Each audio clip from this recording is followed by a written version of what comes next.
बिस्मिल्लाहिर्रहमानिर्रहीम। अस्सलाम वालेकुम friends, how are you all. उम्मीद करती हूँ कि सब खैरियत से होंगे। Welcome back to my channel. आज की वीडियो में मैं आपके साथ भिंडी मटन की बहुत ही डिलीशियस किस्म की रेसिपी शेयर करने वाली हूँ। इंतहाई easy to go and just in 2 steps हम ये रेसिपी प्रिपेयर करेंगे। आपको किसी किस्म की कोई हैसल नहीं करनी पड़ेगी। So without any delay let's get into the video. यहाँ पे सबसे पहले मैंने हाफ़ kg भिंडी ली है। इसको बहुत ही अच्छे से मैंने सिंपल प्लेन वाटर के साथ वॉश कर लिया था। उसके बाद हाफ़ kg से थोड़ा सा ज़्यादा मेरे पास मटन रखा हुआ था, इसको भी मैंने अच्छे से वॉश करके रख ली है। अच्छा, अभी इसकी मैंने कटिंग नहीं की है। जब ये अच्छे से ड्राई हो जाएगी तो उसके बाद फिर मैं भिंडी को रिक्वायर्ड साइज़ के अंदर कट कर लूँगी। चलते हैं अब इसकी प्रिपरेशन की तरफ। यहाँ पे हम प्रेशर कुकर का यूज़ करेंगे। डेफ़िनेटली जब भी हमें कोई जल्दी की कुकिंग करनी होती है या इजी कुकिंग करनी होती है तो हम प्रेशर कुकर का यूज़ करते हैं। मैंने उसके अंदर अपना मीट ऐड कर दी है। अच्छा, आप इस रेसिपी को चिकन या बीफ किसी भी मीट के साथ प्रिपेयर कर सकते हैं। उसके बाद मैंने 2 से 3 अनियंस कट करके रखे हुए थे स्लाइसेस में, वो इसके अंदर ऐड कर दिए हैं। भिंडी के अंदर मेरी कोशिश होती है कि मैं अनियंस थोड़े से ज़्यादा यूज़ करूं। आप अपने टेस्ट के अकॉर्डिंग इसकी क्वांटिटी रख सकते हैं। उसके बाद मैंने 2 मीडियम साइज़ के टोमेटोज़ लिए थे, उन्हें रफली कट कर लिया था, वो इसमें ऐड कर दिया और साथ ही 2 स्पून्स जिंजर गार्लिक का पेस्ट ऐड कर दिया। उसके बाद मैंने इसको स्टोव पे रखा और इसके अंदर 1 बड़ा चम्मच या 1 टेबल स्पून आप कह सकते हैं ऑयल की डाली है। और उसके बाद हम इन तमाम इंग्रेडिएंट्स और मीट को ऑयल के साथ अच्छा सा यहाँ पे फ्राई कर लेंगे। 4 से 5 मिनट्स के लिए जस्ट आपने इसको भूनना है। इससे ये होगा कि तमाम कच्चापन जो वेजिटेबल्स का और मीट का है वो कम्प्लीटली फिनिश हो जाएगा।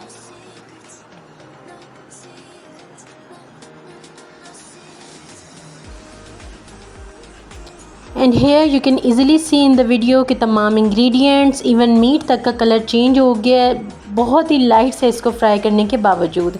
अब इस स्टेज पे मैं इसके अंदर वाटर ऐड कर दूंगी। ऑलमोस्ट मैंने इसके अंदर 1 लीटर पानी ऐड की है। आप पानी का हिसाब इतना रख सकते हैं कि जितने इंग्रेडिएंट्स आपने इसके अंदर ऐड किए हैं वो बहुत ही अच्छे से पानी में डिप होने चाहिए। पानी की सरफेस उससे 1/2 इंच ऊपर होनी चाहिए। उसके बाद मैं इसके अंदर स्पाइसेस ऐड करूँगी। बेसिक स्पाइसेस यहाँ पे जस्ट ऐड कर रही हूँ, जिनमें salt, crush chilli, red chilli powder and turmeric powder add करने के बाद इसको हम प्रेशर लगा देंगे just for 10 to 15 minutes. According to meat आप इसको प्रेशर लगाएंगे। मीनवाइल जब तक कि हमारा मीट गलता है हम यहाँ पे जो लेडी फिंगर या भिंडी है उसको फ्राई कर लेंगे। अच्छा, यहाँ पे भिंडी को मैंने बाइट साइज़ के अंदर कट किया था। आप अपनी मर्ज़ी से चाहें तो इसकी लंबी कटिंग रखें, जूलियन कट जो होती है, जस्ट इसके रूट्स एंड टिप्स को कट कर लें, या चाहें तो इस तरह से बाइट साइज़ में कट कर लें। ऑयल में इसको हमने बहुत ही अच्छे से फ्राई करना है। इस टाइम पे इसकी चिपचिपाहट जो है वो कम्प्लीटली फिनिश हो जाएगी, लेकिन आपने कोशिश करनी है कि इसका क्रिस्प ख़राब ना हो एंड सेकंड इसका कलर भी चेंज नहीं होना चाहिए।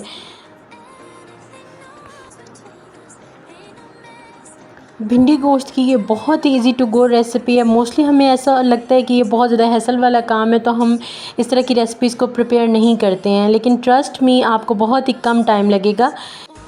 यहाँ पे अब भिंडी बहुत ही अच्छे से फ्राई हो चुकी थी। मैंने इसको चेक किया था, ये बाहर से क्रिस्पी और अंदर से इंतहाई सॉफ्ट थी और साथ में इसकी चिपचिपाहट भी कम्प्लीटली ख़त्म हो चुकी थी। तो उसके बाद मैं इसको स्ट्रेनर की हेल्प से निकाल लूँगी। And here you can see इसका कलर बिल्कुल भी ख़राब नहीं हुआ, लेकिन साथ साथ ये बहुत ही अच्छे से फ्राई भी हो चुकी है। वापस से आते हैं हम मीट की तरफ जिसे हमने प्रेशर लगाया था। और प्रेशर रिमूव करने के बाद मैं मीट को चेक करूँगी। अगर तो हमारा गोश्त गल चुका हुआ है तो उसके बाद फिर हम बाकी का प्रोसेस करेंगे।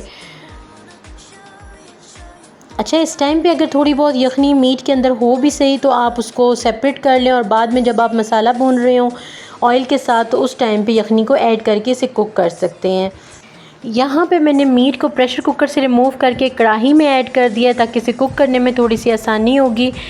अब यहाँ पे जो मीट मैंने प्रिपेयर की है इसके अंदर ऐसा इतनी ज़्यादा यखनी नहीं थी, थोड़ी बहुत थी, तो उसके लिए मैं फ्लेम को हाई करूँगी और उसको बहुत ही अच्छे से ड्राई कर लूँगी।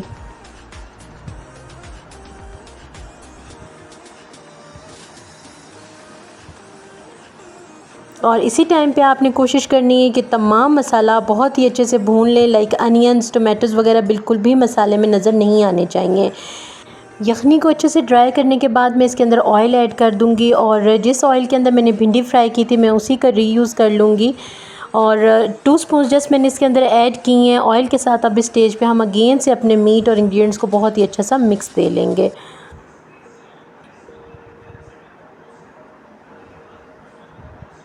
और इसी स्टेज पे मैं इसके अंदर कुछ और स्पाइसेस ऐड करूँगी, जिनमें मैंने क्यूमिन ऐड की है और साथ में कोरिएंडर पाउडर, हाफ़ स्पून गरम मसाला भी ऐड की है। ये स्पाइसेस मैंने लास्ट में ऐड किए हैं ताकि हमें लास्ट तक इनका एक स्पेसिफ़िक अरोमा मिल सके।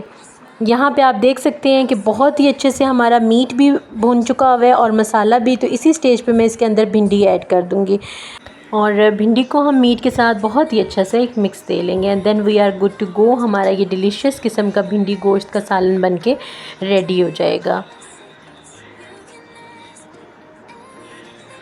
इसको थोड़ी देर के लिए मैं यहाँ पे कवर करके छोड़ दूँगी ताकि तमाम इंग्रेडिएंट्स का टेस्ट और फ्लेवर एक दूसरे के साथ इन्फ्यूज़ हो जाए, ऑयल सेपरेट हो जाए। तो उसके बाद फिर इसको करेंगे हम डिश आउट। और ये रही जी हमारे आज की भिंडी गोश्त की final look. I do hope कि मेरी आज की ये डिलीशियस सी डिनर की रेसिपी आपको पसंद आई होगी। If yes then don't forget to click the like button. साथ ही साथ चैनल को भी सब्सक्राइब कर दिया करें ताकि आपको मेरी तमाम आने वाली वीडियोज़ का जो नोटिफिकेशन है वो इन टाइम मिलता रहे।